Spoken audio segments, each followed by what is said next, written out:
د یو کویتي دینار قیمت پاکستاني 914 روپۍ دی او د هغه پاکستانیانو دپاره د خوشحالۍ خبره ده چې څوک کویت ته تلل غواړي. کویت پاکستان باندې د ویزو بندیز لګولی او دغه بندیز اوس 19 کاله بعد ختم شو. اوس پاکستانیان کولی شي چې په آسان پروسس باندې د ویزې لپاره درخواست ورکړي. هغوی ته به د کویت حکومت لخوا ویزه لګي او دا ویزه به صرف د هغه کسانو دپاره نه چې کوم هلته روزګار کول غواړي. که څوک بزنس کول غواړي هغوی ته هم دا ویزه لګېدی شي. څوک په ویزټ باندې فیملی ویزټ باندې تلل غواړي هغوی ته هم لګېدی شي. او که څوک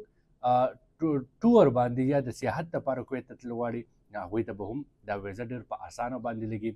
د کویت لخوا دا پابندي په پاکستان کوم وخت کې لګولی شوې وه، د دې وجوهات څومره دا پروسس مشکل کړی شوی او اوس دغه پروسس څنګه اسانه کړی شوی دی او که یو کس کویت ته تلل غواړي نو هغه به کوم پروسس کوي، څنګه به کوي، څومره وخت کې به هغه ته ویزه لګي. په دې ټول صورتحال باندې خبره کوو. خو دلته تاسو ته وړوکی غوندې ریکویسټ دی چې زما دا نوی چینل تحسین الله تاثر تاسو که نوي سبسکرایب کړی نو پلیز دا سبسکرایب کړئ. کویت هغه عرب مالدار ترین ملک دی چې د کوم پاکستان سره په 1963 کې یعنی 1963 کې تعلقات قایم شوي او د دغه تعلقاتو په بنیاد بیا د کویت او پاکستان ترمنځ مختلف شعبو کې همکاري هم سوا شوې وه، تعلقات هم مضبوط وه، کې سفارتي تعلقات و.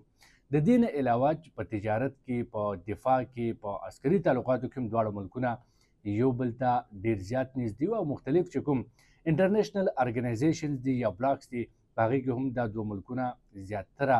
ارګنایزیشن ممبران دي او یو بل یې په هره موقع باندې سپورټ کړی دی. خو په کال 2011 کې یعنی 2011 کې کویت پاکستان دپاره ویزو باندې بندیز ولګو. دا بندیز داسې نه و چې کویت اعلان کړی چې پاکستان باندې به ویزې بندې وي یا پاکستانیانو ته به ویزې نه جاري کوي. خو هغه پروسس یې دومره مشکل کړی و چې یو پاکستاني ته په ویزه لګېدو کې به دومره ټایم لګېدو چې هغه به د کویت په ځای باندې بیا بل ملک ته ترجیح ورکوله.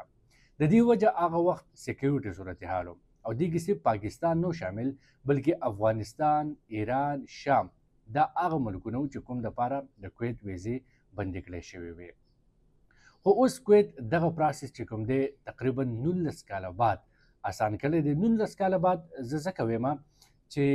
کوم خلک په کویت کې د مخکې نه موجود دي نو هغوی وایي چې دا پابندي 2011 نه و لګېدلې بلکې 2006 نه بعد پاکستان باندې لګېدلی یا پاکستانیانو دپاره د ویزې پروسس چې دی هغه مشکل کړی شوی. خو اوس 19 کاله بعد دغه پروسس چې دی اسان کړی شوی دی او تاسو کولی شئ چې ویزې لپاره درخواست جمع کړئ او دغه درخواست په بنیاد باندې به تاسو ته ویزه ولګي. د کویت طریقه کار هم دا دی چې د کفیل لخوا یا د یو کمپنۍ لخوا تاسو ته به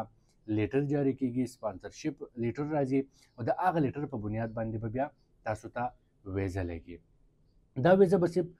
د روزګار لپاره نه وي، د سیاحت لپاره هم دي، د فیملی ویزټ لپاره هم دي او که تاسو بزنس کول غواړئ نو بزنس کیټګریز کې چې هم څومره ویزې دي هغې کې به تاسو ته اسانتیا وي، اساني به وي او تاسو اوس په اسانه باندې کویت ته تلی شئ او ښه ډېرې پیسې ګټلی شي ځکه د یو دینار قیمت چې دی هغه پاکستاني 914 روپۍ دی.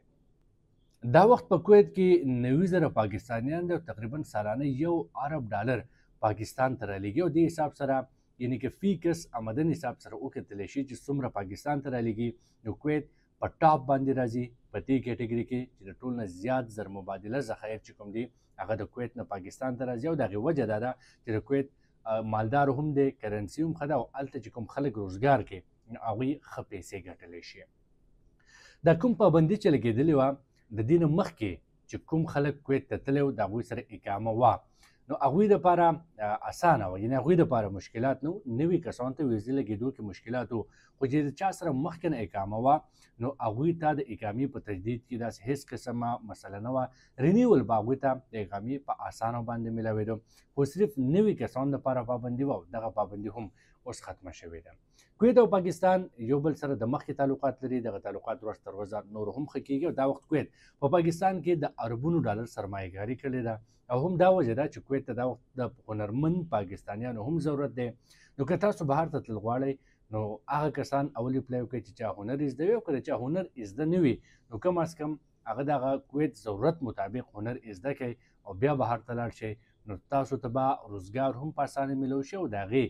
فاینانشلي فایده به هم تاسو ته ډېره زیاته وي.